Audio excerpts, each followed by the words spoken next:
मुसलमान लोग क्यों नहीं खाते सुअर का मांस? क्यों इस्लाम धर्म में सुअर के मांस को बताया गया है हराम? क्या है इसके पीछे का धार्मिक और वैज्ञानिक कारण? इस्लाम के अलावा एक और धर्म में सुअर के मांस को ना खाने की दी गई है सलाह, लेकिन फिर भी क्यों दुनिया भर में बड़े शौक से खाया जाता है सुअर का मांस? इन सभी सवालों का जवाब जानने के लिए बने रहिए हमारे साथ वीडियो के एंड तक। इस्लाम धर्म दुनिया का दूसरा सबसे बड़ा धर्म है और साथ ही सबसे तेजी से बढ़ने वाले धर्म में पहले नंबर पर आता है। कुरान पाक इस्लाम धर्म की सबसे पवित्र पुस्तक मानी जाती है और कहा जाता है कि एक मुसलमान व्यक्ति अपनी पूरी जिंदगी कुरान के नियम के अनुसार ही जीते हैं। हमें क्या करना चाहिए और क्या नहीं करना चाहिए, इसके बारे में कुरान में सब कुछ अच्छे से समझाया गया है। कुरान की कुछ आयतों और सूरह के अनुसार सुअर का मांस हराम है और इसे खाना एक गुनाह है। लेकिन बहुत से लोगों के मन में सवाल आता है कि जब मुर्गा, भैंसा, बकरा और यहाँ तक कि ऊंट का मांस भी खाया जा सकता है तो सिर्फ सुअर के मांस से ही दिक्कत क्यों? कई इस्लामिक देशों में तो सुअर के मांस पर प्रतिबंध भी लगाया गया है। असल में सुअर ना खाने का कारण इस जानवर का स्वभाव और प्रकृति है।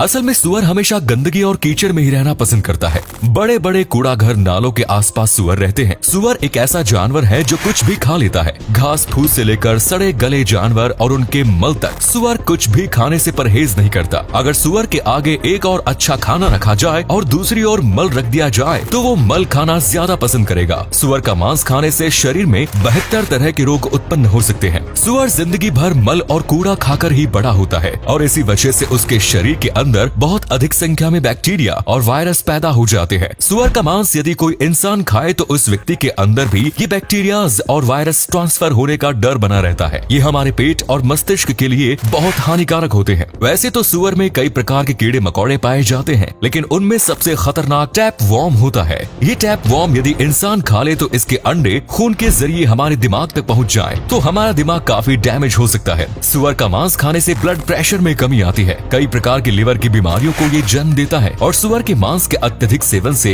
हार्ट अटैक का खतरा भी बना रहता है। सुअर के शरीर में टाइनिया सोलियम नाम का एक बैक्टीरिया होता है जो यदि हमारी आंखों में पहुंच जाए तो हमेशा के लिए आंखों की रोशनी भी जा सकती है। सुअर एक ऐसा जानवर है जिसके शरीर में कोई स्वीट ग्लैंड्स मौजूद नहीं होती, यानी सुअर को कभी पसीना नहीं आता। पसीने के कारण शरीर के टॉक्सिक पदार्थ बाहर निकलते रहते हैं, लेकिन ये सभी हार्मफुल टॉक्सिन सुअर के शरीर के अंदर ही रहते हैं। सुअर के अंदर कई खतरनाक बैक्टीरिया और जानवर होने के कारण सांप के जहर का असर भी इसके ऊपर नहीं होता। कहा जाता है कि अल्लाह ने सुअर को धरती पर सिर्फ साफ सफाई करने के लिए पैदा किया है। ये इंसानों और जानवरों के मल साफ करने के लिए धरती पर भेजा गया है। कई गांव देहात में जहाँ पर सीवेज सिस्टम मौजूद नहीं है और लोग खुले में शौच के लिए जाते हैं, उस जगह को सुअर ही साफ करते हैं। किसी दूसरे जानवर या इंसान का तो क्या, सुअर खुद का भी मल खा जाते हैं। आज के समय में अमेरिका और ऑस्ट्रेलिया जैसे देशों में सुअर के मांस की डिमांड बहुत अधिक है और कई पिग फार्म्स भी यहाँ बने हुए हैं जहाँ इस जानवर को काफी साफ सफाई के साथ रखा जाता है। लेकिन कोई भी जानवर या इंसान कभी अपना स्वभाव नहीं भूलता।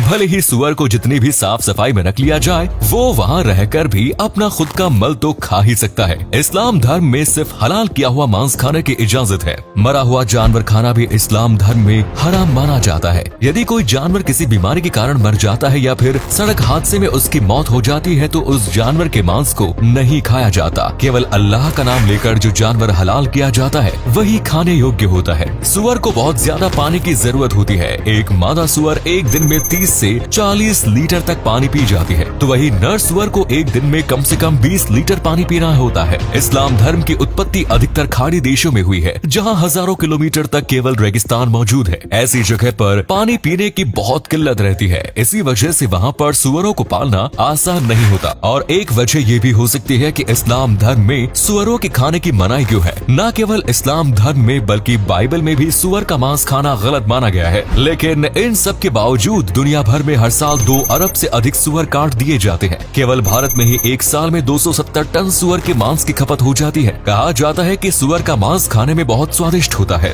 और यही वजह है कि दुनिया के कई देशों में सुअर का मांस जमकर खाया जाता है। भले ही इस्लाम धर्म में पोर्क खाना हराम माना गया है और दुनिया के कई इस्लामिक देशों में पोर्क के खाने और बिक्री पर प्रतिबंध भी लगा हुआ है, लेकिन वहीं दूसरी ओर कई इस्लामिक देशों में भी सुअर का मांस खाया जाता है। ठंडे देशों में सुअर के मांस का सेवन काफी अधिक मात्रा में किया जाता है। सुअर का मांस बहुत गर्म होता है और ठंडी जगह रहने वाले लोग अपने शरीर में गर्मी बनाए रखने के लिए सुअर का मांस लोग खाते हैं। कुछ समय पहले बहरीन देश में सुअर के मांस पर बैन लगाने को लेकर काफी हंगामा हुआ, लेकिन संसद ने पोर्क पर बैन लगाने से साफ इनकार कर दिया और कहा कि वे गैर मुसलमानों के साथ भेदभाव नहीं कर सकते। कुवैत और सऊदी अरब जैसे देशों में भी सुअर के मांस की बिक्री होती है। लेकिन शॉपिंग मॉल्स में पोर्क सेक्शन में एक पोस्टर लगा होता है जिसके ऊपर लिखा होता है कि ये केवल गैर मुसलमानों के लिए है। कहा जाता है कि जब इंसान को खाने के लिए कुछ न मिले और हालात काबू से बाहर होने लगे तो किसी भी प्रकार का मांस खाया जा सकता है। अपनी जान बचाने के लिए यदि कोई सुअर का मांस खाता है तो अल्लाह उसे माफ कर देते हैं। तुर्की एक इस्लामिक देश है, लेकिन यहाँ पर सुअर का मांस बहुत अधिक मात्रा में खाया जाता है। लेबनान, मलेशिया, इंडोनेशिया और ब्रुनेई जैसे देशों में भी पोर्क खाया जाता है। सुअर के बारे में एक और बात ये कही जाती है कि जब भी नर सुअर किसी मादा सुअर के साथ संबंध बनाता है यानी मैटिंग करता है तो वो अपने साथियों को भी मैटिंग के लिए इनवाइट करता है। इस तरह की प्रवृत्ति केवल सुअर में ही देखने को मिलती है। अमेरिका की एक रिसर्च में ये बात सामने आई है कि जो लोग पोर्क अधिक खाते हैं उनके स्वभाव में भी इस तरह की प्रवृत्ति पैदा हो जाती है। वे महंगी महंगी पार्टीज में जाकर अन्य लोगों के साथ अपनी पत्नी की अदला बदली करते हैं। एक पुरानी कहावत भी है, जैसा खाए अन्न वैसा होए मन।